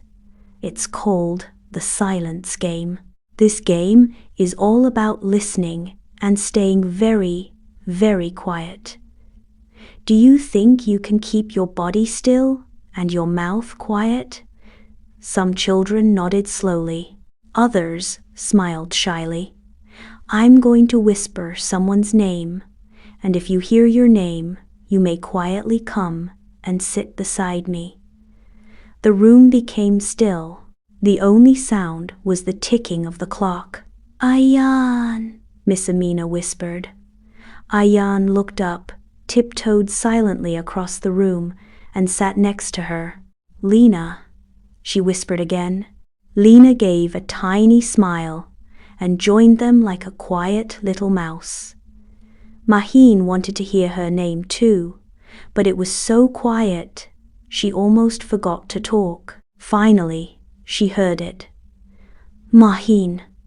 She gasped quietly and tiptoed over, holding her breath, afraid to make a sound. When all the children had joined Miss Amina, she looked at them proudly. "You just created a beautiful silence," she said softly. "Did you hear the birds outside, or the rustle of the leaves?" The children nodded. Maheen whispered, "I heard the clock and my heart." Everyone giggled quietly, of course. From that day on, whenever the classroom felt too noisy, Miss Amina would smile and say, "Shall we play the silence game?" And Maheen, she still loved to talk, but she also became the best at playing the silence game. Sometimes she would remind others, "Let's see who can be really quiet like a butterfly." And in that peaceful classroom, silence became magical, not because it was forced, but because it was chosen. In the cozy Montessori classroom, children were busy with their work. Some were building towers, some were rolling mats, and others were carefully pouring water from one jug to another. But there was one little girl who found it hard to stay quiet. Her name was Maheen. Maheen loved to talk. She talked while working, she talked while walking, and she even talked while the teacher was giving a lesson. "Look what I made," she would shout. "Do you want to play with me?" she would call out loudly. Sometimes she even sang songs when it was time to listen. The other children tried to focus, but Maheen's cheerful chatter often distracted them. One day, Miss Amina, their kind teacher, gently gathered the children on the circle mat. "I have a very special game for you today," she whispered with a smile. Maheen's eyes sparkled. "A game?" "Yes," Miss Amina whispered again, placing her finger on her lips. "It's called the silence game. This game is all about listening and staying very, very quiet. Do you think you can keep your body still and your mouth quiet?" Some children nodded slowly. Others smiled shyly. "I'm going to whisper someone's name, and if you hear your name, you may quietly come and sit beside me." The room became still. The only sound was the ticking of the clock. "Ayan," Miss Amina whispered. Ayan looked up, tiptoed silently across the room, and sat next to her. "Lena," she whispered again. Lena gave a tiny smile and joined them like a quiet little mouse. Maheen wanted to hear her name too, but it was so quiet, she almost forgot to talk. Finally, she heard it. Maheen. She gasped quietly and tiptoed over, holding her breath, afraid to make a sound. When all the children had joined Miss Amina, she looked at them proudly. You just created a beautiful silence, she said softly. Did you hear the birds outside, or the rustle of the leaves? The children nodded. Maheen whispered, I heard the clock and my heart. Everyone giggled quietly, of course. From that day on, whenever the classroom felt too noisy, Miss Amina would smile and say, Shall we play the silence game? And Maheen? She still loved to talk, but she also became the best at playing the silence game. Sometimes she would remind others, let's see who can be really quiet like a butterfly. And in that peaceful classroom, silence became magical, not because it was forced, but because it was chosen. It was a sunny morning in the early years classroom. The children were excited. It was craft day. Ms. Hannah clapped her hands gently. Today, we're going to make a picture collage. We'll be using our glue sticks, so let's remember how to use them carefully. Ibrahim, a curious and cheerful little boy, looked at the glue stick in his tray. He picked it up and began to twist the cap, but it wouldn't open. Miss Hannah noticed.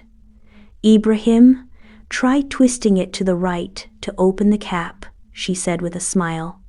Click, the cap came off. Ibrahim grinned. Then he started rolling the glue stick up, way up. The glue was sticking out like a tower.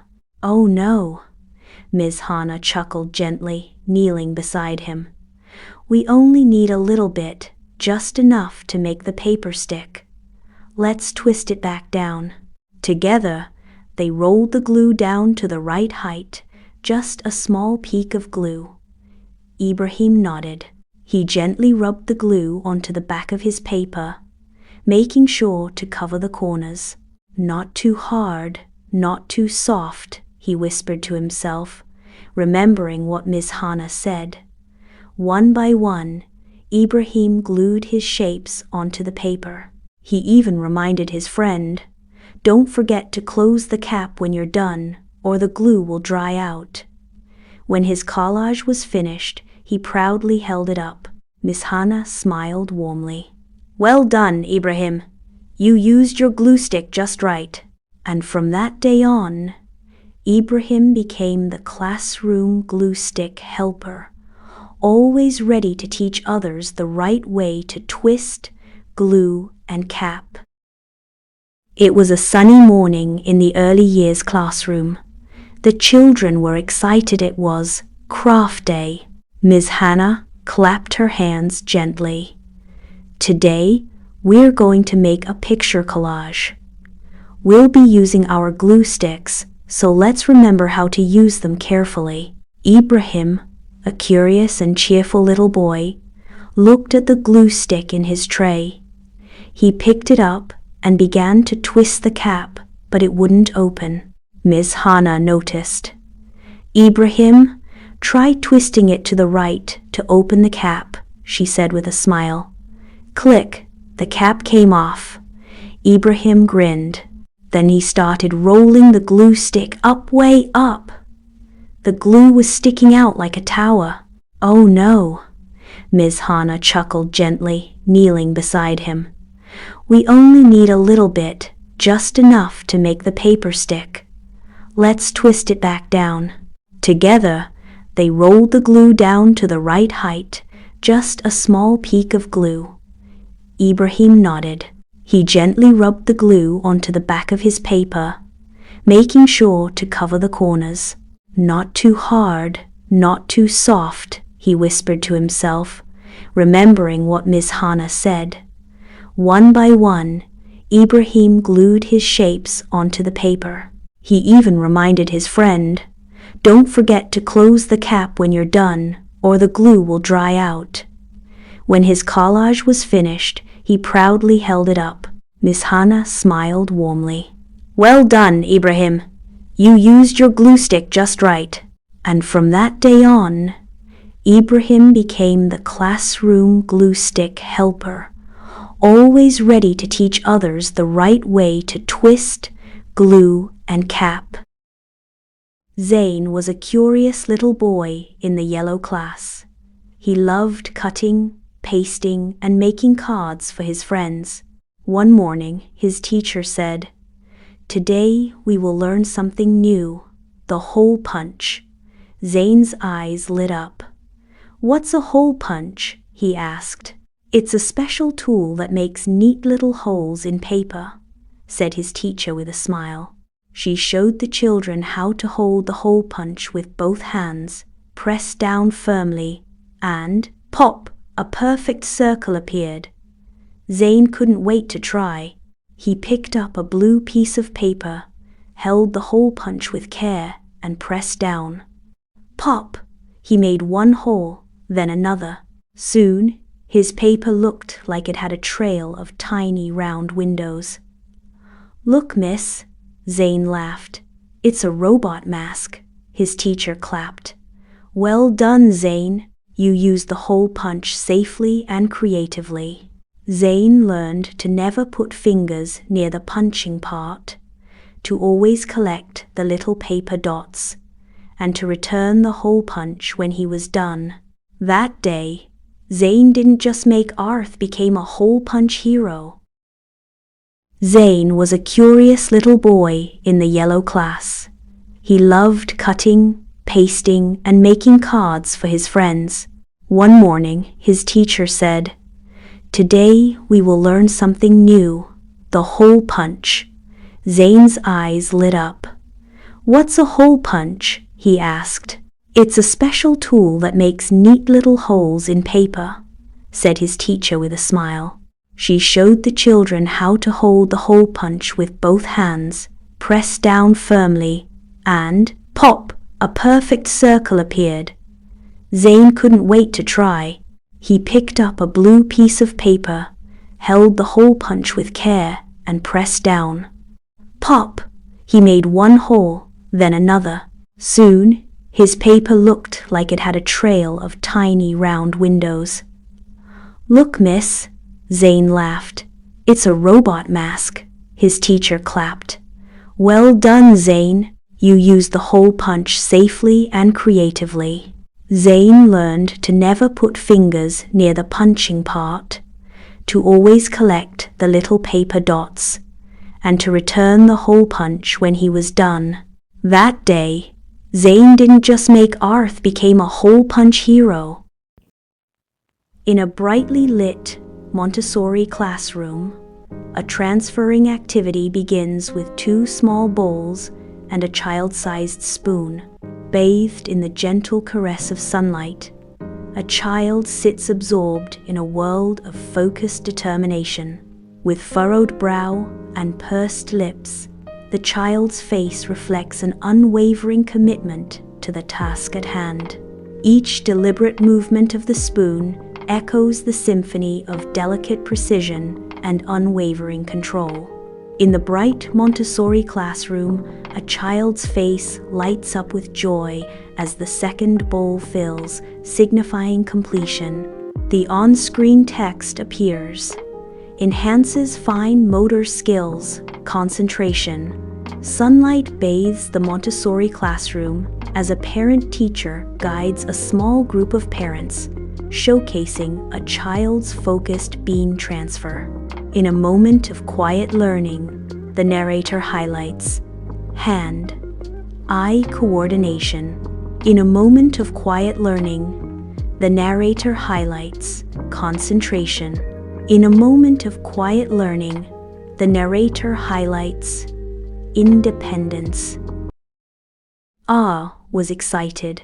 He was visiting his cousin Zaid for the weekend.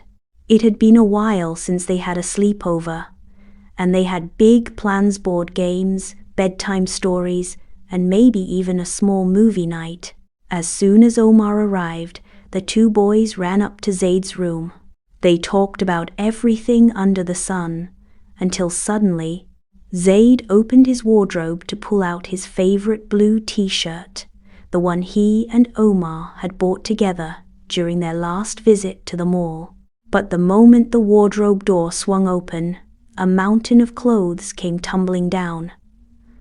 "Oh no!" Omar laughed. "What happened here?" Zaid sighed, looking embarrassed.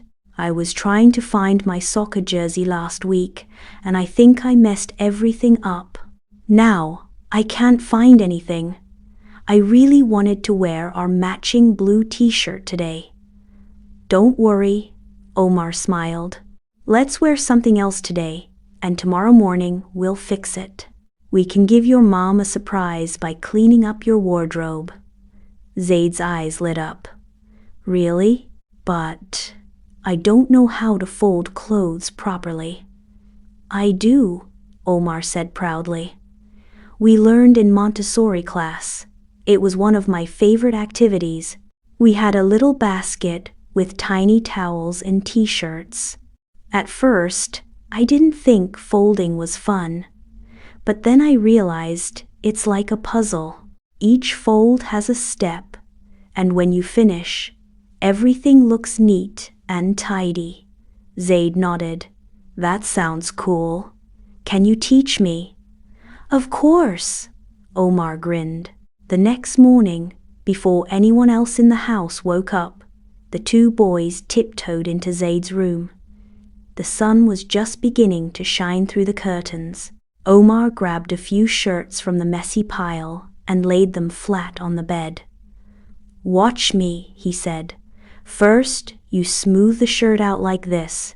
Then, fold one sleeve in, then the other. Next, fold the bottom up to the middle, and then one more time. And there you go." Zaid tried with another shirt. "Like this?" "Almost. Just make sure the sides are even. Let's do it together." They sat side by side, folding shirts, pants, and even tiny socks. They laughed when a pair of pajamas got stuck under the bed, and Zaid crawled under to pull them out. They made a little game of it, who could fold the straightest, who could find matching socks the fastest. By the time the rest of the family woke up, Zaid's wardrobe looked completely different. Neatly folded clothes were stacked in rows, shirts were sorted by color, and even the bottom drawer of pajamas had been organized. When Zaid's mom came into the room, she stopped in her tracks. "What happened here?" she asked, amazed. "Surprise!" the boys shouted together. "We cleaned up the wardrobe," Zaid said proudly. "Omar taught me how to fold clothes like he learned in his Montessori class." Omar smiled. "It's easy once you learn, and it feels really good to keep things neat." Zaid's mom gave them both a big hug. "You boys are amazing. Thank you. This is the best surprise ever." It was a bright and sunny morning. Zaid woke up early and rushed to the kitchen, where the smell of breakfast filled the air. His mom was already there, busy slicing fruits and pouring milk into glasses. "Good morning, Mama," Zaid said cheerfully, rubbing his eyes. "Good morning, my little helper," she replied with a smile. "Would you like to help me in the kitchen today?" Zaid's eyes sparkled. "Yes, I want to help. What can I do?" Mama picked up a soft, ripe banana and placed it on a small cutting board. Then she took out a child-safe knife, not too sharp, just right for little hands learning to help. "We're going to make a banana milkshake," she said. "You can help me by cutting this banana into pieces." Zaid was excited but a little nervous too. "Is it safe for me to use the knife?" he asked. Mama knelt down beside him and said, "It's always important to be careful when using any tool, especially knives. But you'll be safe because I'll be right here with you. We'll go slowly, and I'll show you how to do it properly." She guided Zaid through the steps. 1. Wash your hands first. 2. Sit down while cutting. 3. Hold the banana with one hand and the knife with the other. 4. Fingers must stay far from the blade. 5. Cut slowly and carefully. Zaid nodded and followed her instructions closely. He held the banana gently and made his first cut with Mama's hand guiding his. The banana slice fell onto the board, soft and perfect. "I did it!" he exclaimed. "Yes, you did," Mama said, giving him a high five. Zaid continued slicing until the banana was all chopped up. Then, Mama helped him put the pieces into a blender. They added a glass of cold milk and a teaspoon of honey. Mama closed the lid tightly and pressed the button. The blender whirred and spun, turning the banana into a smooth, creamy milkshake. Zaid poured the milkshake into 2 glasses, and he and Mama enjoyed their drink together. "This is the best milkshake ever," he said proudly. Mama smiled. "It tastes even better because you helped make it." The next day at school, Zaid couldn't wait to share his experience. During circle time, he raised his hand excitedly. "Teacher, I helped my mom in the kitchen yesterday. I used a knife to cut a banana and made a milkshake." All his friends gasped. "You used a knife? You made a milkshake?" Zaid nodded. "It was a special kid-friendly knife. My mom taught me how to use it safely." Teacher Layla was impressed. "That's wonderful, Zaid. It's great to hear you're learning how to help at home. Would you like to show us what you did?" "Yes, please," Zaid replied. Teacher Layla had an idea. "How about we all do a cutting activity together? We can make a fruit salad." The class cheered. The next day, the classroom turned into a little kitchen. The tables were covered with tablecloths. Each child had a small cutting board, a plastic child-safe knife, and a bowl. On the main table, there were trays of fruits: bananas, apples, pears, grapes, strawberries, and melon. In a bright and happy classroom filled with laughter, little Safi sat by her table. It was practical life time, and today's lesson was very exciting. It was her first time using scissors, or, as the children like to call them, sizzlers. Safi's teacher, Miss Amina, brought over a tray. On it were strips of paper, a small basket, and a shiny pair of child-safe scissors with rounded tips. Miss Amina, gentle voice. "Safi, today you will learn how to cut paper using these scissors. It's an important skill that needs care, patience, and practice. Are you ready?" Safi nodded eagerly. Scene 1. How to hold scissors. Miss Amina sat beside Safi and held the scissors gently in her hand. "Miss Amina, let me show you how to hold the scissors the right way. Look carefully, Safi. My thumb goes in the small hole on top, and my fingers go in the bigger hole at the bottom. The scissors should look like they're smiling, always facing away from your body." Camera zooms in on her hand positioning. Safi watched closely and then tried. At first, her fingers felt a little wobbly, but Miss Amina encouraged her. "Miss Amina, it's okay if it feels strange at first. Your hand is learning something new." Safi grinned and gave it another try. This time, her grip was just right. Scene 2. Practicing the cutting motion. Miss Amina placed a strip of paper in front of Safi. Miss Amina, "Now let's try. Open and close the scissors slowly, like a crocodile mouth. Open, chomp, open, chomp."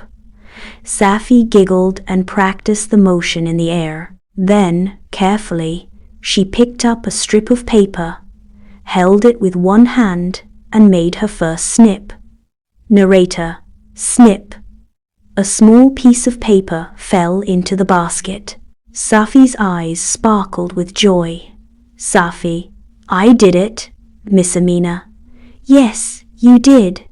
Remember, we always sit down when using scissors, and we snip slowly and carefully. Scene 3. Helping a friend. At the next table, Safi's friend Omar looked confused. He was holding the scissors upside down and trying to cut, but the paper kept slipping. Safi walked over. Safi, kindly. Omar, can I show you how to hold the sizzler? Omar nodded. Safi demonstrated, just like Miss Amina had shown her. Safi, thumb in the small hole, fingers in the big one, and the smiley face points away from you. Omar adjusted his grip and tried again. Snip, a perfect cut. Omar, thank you, Safi. Narrator. Safi felt proud. Not only had she learned something new, but she had also helped a friend.